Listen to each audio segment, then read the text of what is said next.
আসসালামু আলাইকুম। আজ রান্না করব হাঁসের মাংস। শীত আসবে আর হাঁসের মাংস রান্না হবে না সেটা কেমন করে হয় বলুন তো?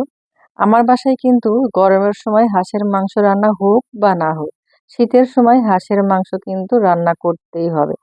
তাই ভাবলাম হাঁসের মাংস রান্না করি আর আমার দর্শকদের সঙ্গেও একটু শেয়ার করি। রেসিপি আসলে কিছুই না, শুধু হাতে মেখে করব আমার মা খালারা যেভাবে করতেন।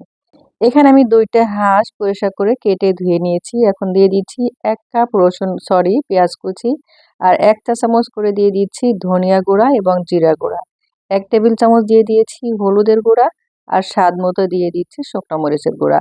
দিয়ে দিচ্ছি কিছুটা কাঁচা মরিচের গুঁড়া। এটা কিছুদিন আগে আমি ভিডিওটা আপলোড দিয়েছি। কেউ চাইলে আপনারা দেখে নিতে পারেন। ডেসক্রিপশন বক্সে লিংকটা দেওয়া থাকবে। এবারে যাচ্ছে স্বাদ মতো লবণ।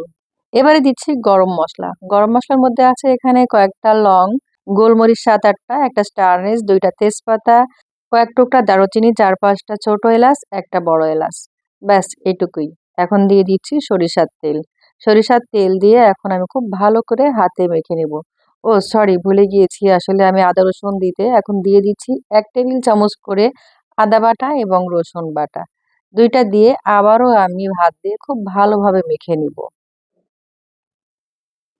আপনারা চাইলে এখানে হাত না দিয়ে আপনারা খন্তার সাহায্যেও এই কাজটা করে নিতে পারেন। তবে হাত দিয়ে মেখে নিলে আমার মনে হয় যে টেস্টটা খুব ভালো আসে। আমি হাত দিয়ে মেখে নেওয়া হয়ে গেলে চুলার জালটা অন করে দিব এবং মিডিয়াম জালে এটা কষাতে থাকবো।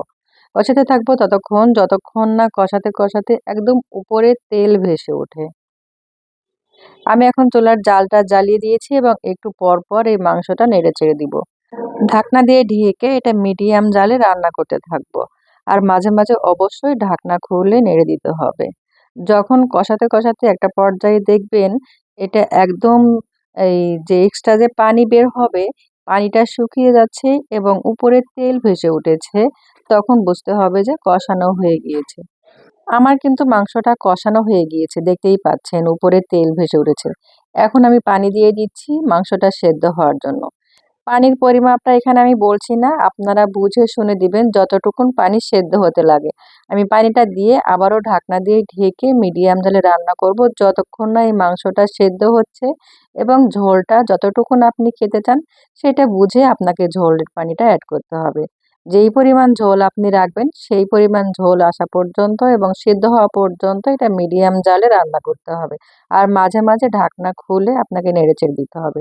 আমার বাসায় হাঁসের মাংসে গোটা রসুন খুবই পছন্দের, তাই আমি ৩-৪ টা এখানে রসুন দিয়ে দিলাম, আস্ত দেশি রসুন।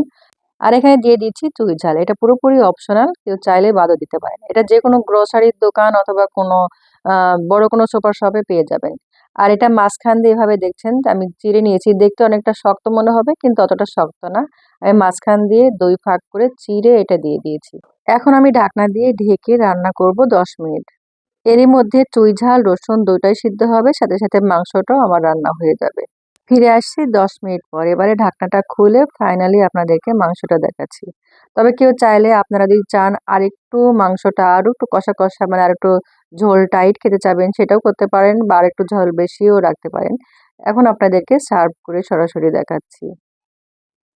কতটা লোভনীয় হয়েছে দেখতেই পাচ্ছেন। আর খেতে কেমন যে হয়েছে এটা তো আপনাদেরকে রান্না করেই খেতে হবে। তবে এটাকে কিন্তু চুই-ঝাল রসুন হাঁস বললেও ভুল হবে না। আমার বাসায় কিন্তু এই চুই-ঝাল দিয়ে হাঁসের মাংস সবাই ভীষণ পছন্দ করে। আপনিও একবার ট্রাই করে দেখতে পারেন এই চুই-ঝাল দিয়ে হাঁসের মাংস। তবে এই চুই-ঝাল দিয়ে যে শুধু হাঁসের মাংস রান্না হয় তা কিন্তু না।